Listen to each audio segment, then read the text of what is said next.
Hey, I'm sorry things got a little tense. Maybe some tunes to drown out the fire sirens whilst we head home, hmm? And that's what's happened so far. And in a heated encounter of the villainous kind, a local McDonald's establishment was burned down at 4:20 p.m. today by none other than the nefarious Dr. Flame, endearingly dubbed the McLovin Illin, photographed multiple times enjoying a spicy McWrap meal with. Just, whoa. Huh. You know what? Radio silence is better. Nefarious, though, hmm?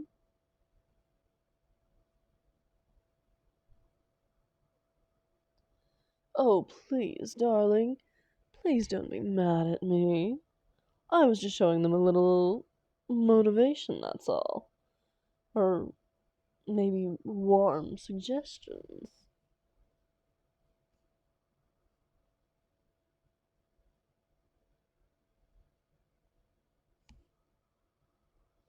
Okay, look. I can't deny that I may have lost my cool a bit back there, but I wasn't intentionally trying to blow up the fryers. Or the entire restaurant, even, like that.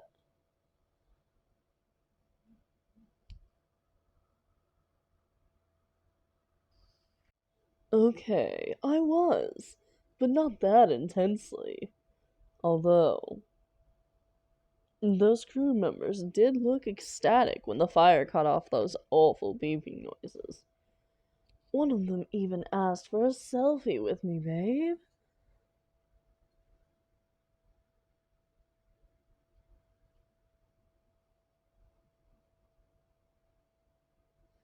No, of course. Of course I'm taking this seriously. What do you expect me to do when my most beloved in all the world is being slighted again and again right in front of me like that?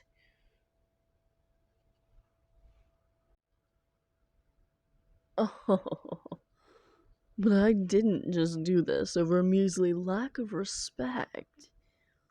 If employees are constantly getting the orders incorrect, it's a result of not giving a shit, which usually brews in overworked, underpaid, mistreated employees. Kids, barely out of school and being broken down hour by hour. You hate it as much as I do.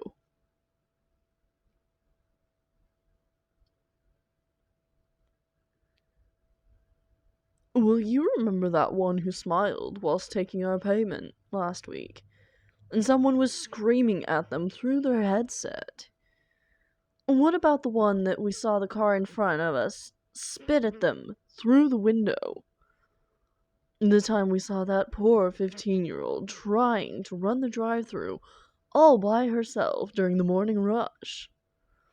I'm a supervillain, my love. I'm sure I don't need to tell you what hell looks like.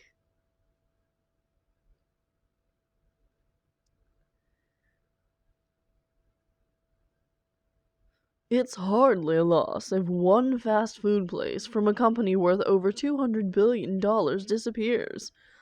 That slimy corporate clown, red and white faced leech, had it coming.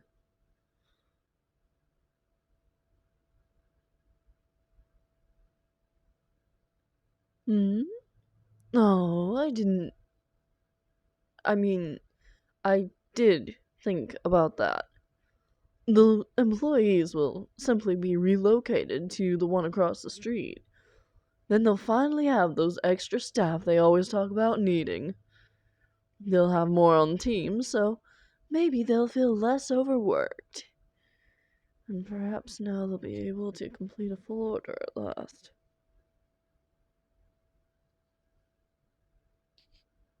Nah, no. I didn't say anything. The point is, one less set of coordinates for the capitalism to have in its clutches for now. I heard they were already planning on replacing it with a Burger King. Sweetheart, our city has the strongest construction team going, too. We'd have to in order to repair all the damage villains and heroes do to the place. Where do you think most of the revenue of the Villains and Heroes League thing goes to anyways? Believe me, my love, that spot will be back to its usual soul-sucking deeds within the week.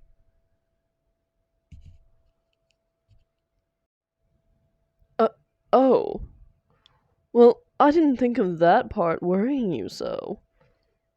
Darling, we don't have to stop our little weekly adventures. I'm happy just being with you. We could lounge on the beaches of the underworld together and I'd feel like we were in the Bahamas. We can just switch things up. Order in next time.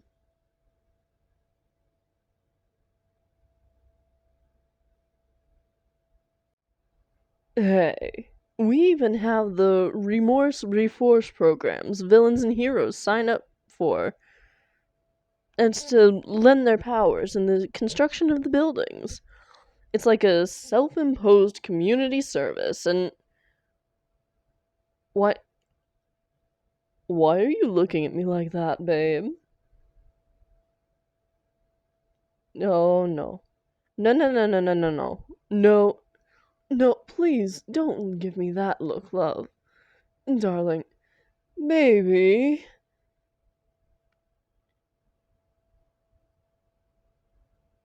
No, no! No, I can't sign myself up to repair the building I just burned down. Can you imagine how embarrassing that would be? And fixing the very symbol of corporate greed in front of the public? Villains? I'd be laughed out of the league.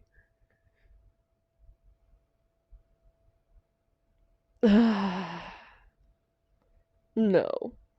No, I know it'd make you happier if I did it. You wicked thing, you. Always trying to invoke the best out of me. It's disgusting. Do it more.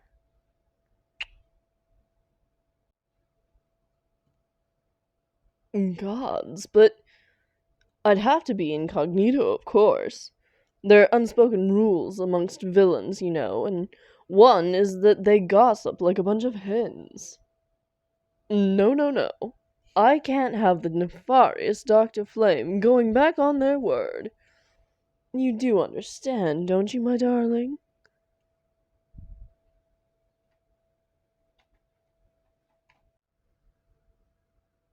Thank you. You're always so supportive. I don't know what to do with you sometimes. Oh, but besides, what would fire powers even be useful for in construction?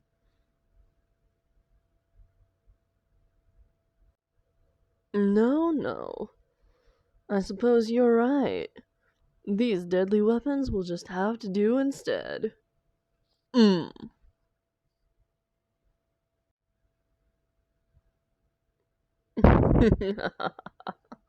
There's that gorgeous smile I know and fight for. I know we were going to have that drive-in movie tonight, but since we need to lie low and hide the car, how about just a simple in-house movie date night instead, hmm? Can't let the milkshakes and fries go to waste. And in a shocking development to the McFire and Fury case, McDonald's has employed its own supernatural tactics to defend the multi-billion-dollar company in the villainous attack on the company name. Ugh. Heroes good, villains bad. Do we really have to see this shtick everywhere for the next week? It's not like it's one-sided destruction of the city. Heroes break their fair share. Hey, why are you shushing me? Well,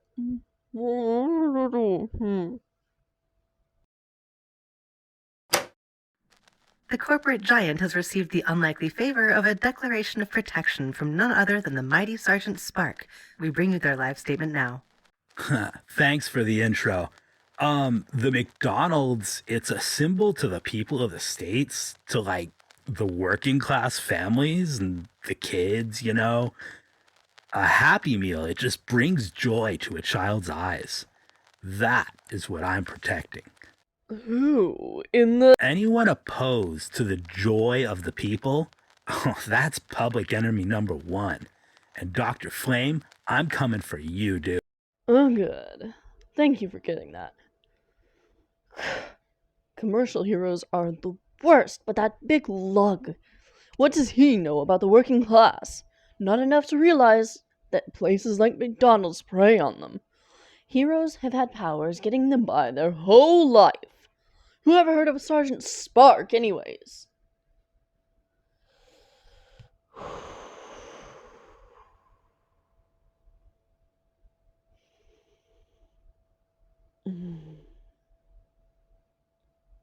I'm sorry, honey. I worked myself up there. Did you say something? You didn't turn the TV off. Found you. I knew that I would catch you admiring your work through these news reports, Dr. Flame. Huh. Or should I say, Dr. Lame is more like it. Oh god, it speaks. You know the mutual heroes and villains treaty, you overblown virus. Look at what you're doing to our television.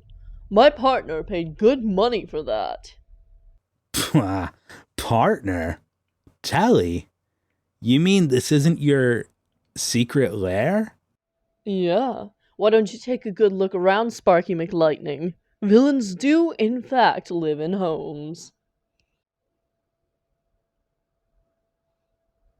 Okay, baby, I know, but Ratman exclusively living in the trash with control over the city's rodent population is an outlier and not to be counted. I don't think he even knows that the League exists.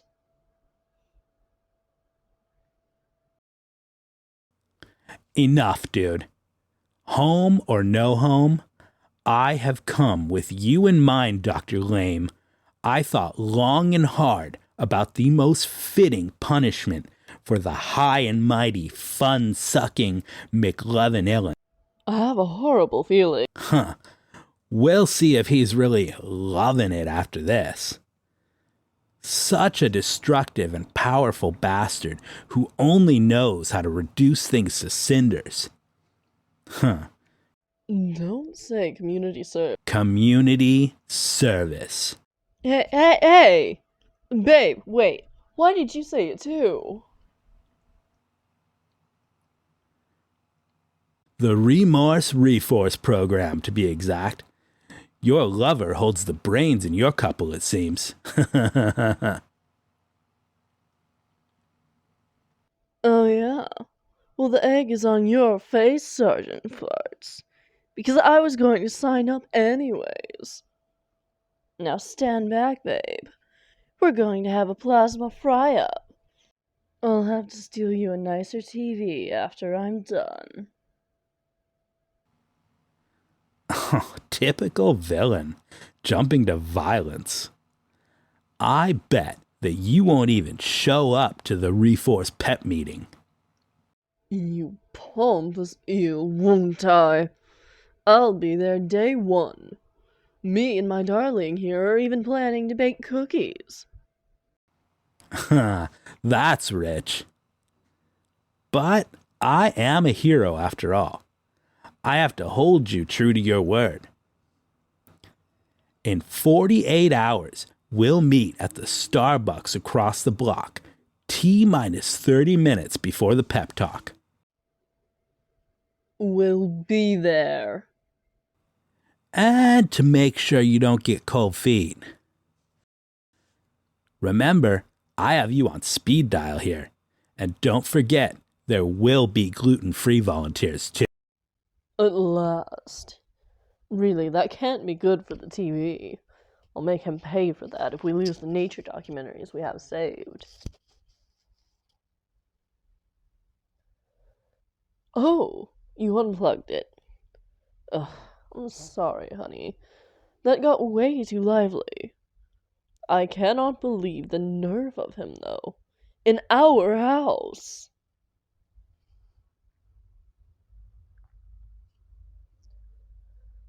Oh, gosh. I'm sorry I pulled you into it. What I said about the cookies, it was in the heat of the moment. We don't have to bake anything. I can just go buy some from the store.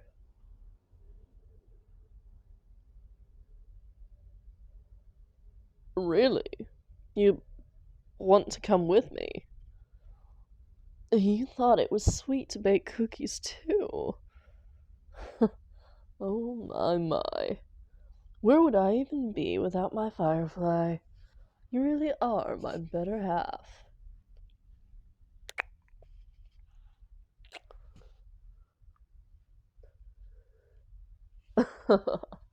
I guess the TV's out of action for tonight.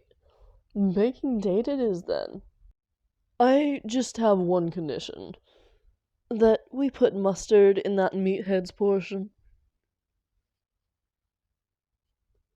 Chili powder? Oh, you devil. Oh, I can finally retry my theory about baking cookies at extreme heats for 1 minute instead of 30. No. This time I have the calculations perfect, and I'm going to do it away from the ceiling fan this time. I promise I won't burn anything down, especially not the house.